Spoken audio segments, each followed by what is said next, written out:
Allez, on commence avec la première étape pour investir en bourse avec succès, avec efficacité, pour se lancer dans les meilleures conditions dans le trading. La première étape, on maîtrise les fondamentaux, c'est-à-dire les notions de base, à savoir marge, PIP, valeur de points, prix d'achat, prix de vente, stop out et swap à la limite. Exemple concret, pour que ça vous parle, on commence, ici on est sur la plateforme Xstation 5 d'XTB, ouvrez votre compte si ce n'est pas déjà fait pour trader sur la plateforme. On ouvre l'euro-dollar qui est ici, on double-clique sur le nom et là le ticket d'ordre s'affiche, le ticket d'ordre, vous en avez besoin impérativement pour trader même si vous avez 10 ans d'expérience. C'est là où vous allez avoir toutes les informations de base pour pouvoir trader correctement. On voit plusieurs informations. La première, c'est le volume 0,06 ici sur l'euro-dollar. Ça veut dire que je prends 0,06 contrats. Ici, on est sur du CFD, trading sur CFD, trading sur Forex. Il y a un effet de levier qui est plafonné à 30. C'est normal, c'est la réglementation en France et en Europe. C'est fait aussi pour vous protéger parce qu'un effet de levier trop élevé est beaucoup trop dangereux et d'ailleurs totalement inutile. Le trading, c'est pas un coup de poker. Le trading, c'est de l'investissement. Plus ou moins risqué à plus ou moins court terme. Et donc, vous devez penser à ça en tradant. On n'est pas là pour faire un gros coup, on est là pour faire des revenus, des gains constants, réguliers, sans viser la lune. Arrivez à cet objectif-là et vous pourrez déjà être content de vous-même. La valeur du contrat, donc, c'est en fonction de l'effet de levier. Tout le monde n'a pas 100 000 euros. 100 000 euros, c'est la valeur de référence d'un contrat sur l'euro-dollar. Donc, grâce à l'effet de levier, ici, vous voyez un contrat, il ne va pas vous coûter 100 000 euros, il va vous coûter 3 330 euros. C'est parce qu'il y a un effet de levier de 30 dessus.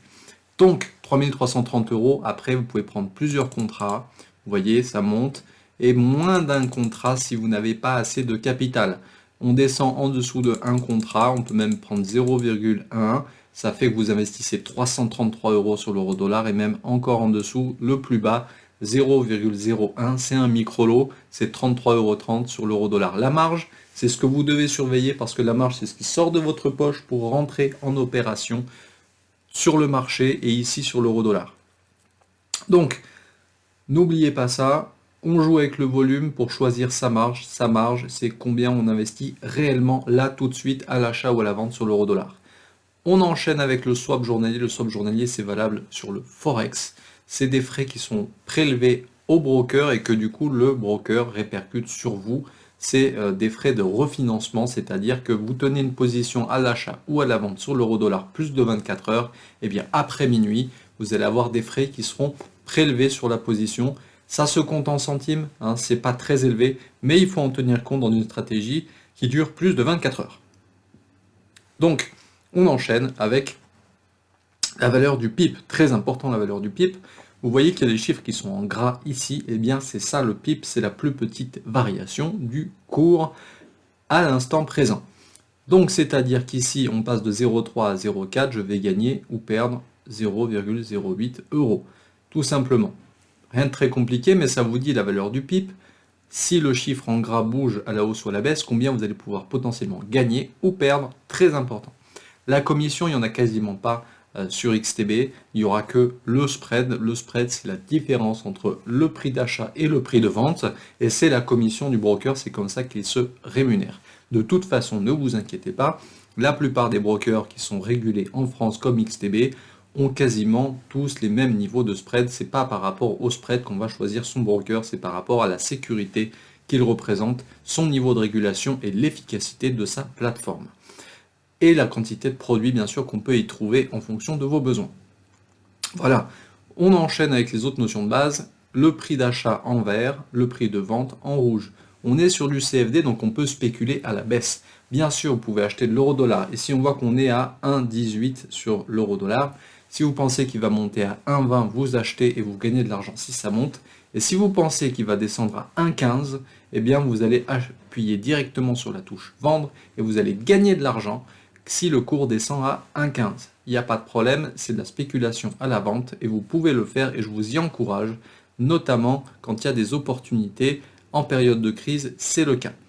Donc, prix d'achat, prix de vente, qu'est-ce qu'il nous reste à dire maintenant? Eh bien, c'est ce que vous voyez en bas de votre plateforme, en bas à gauche. Le solde, c'est combien de capital vous avez sur le compte.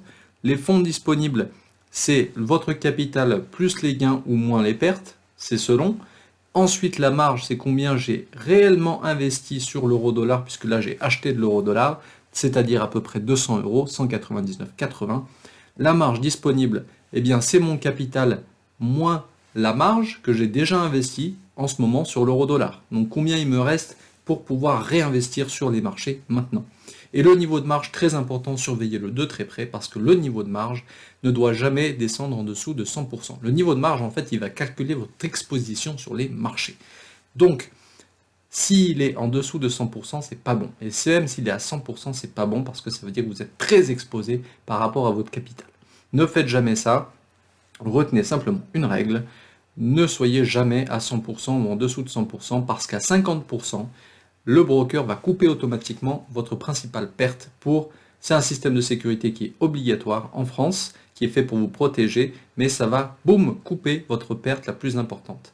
Pour que vous puissiez recontinuer à trader derrière et conserver un minimum de capital sur le compte, c'est un système de sécurité automatique.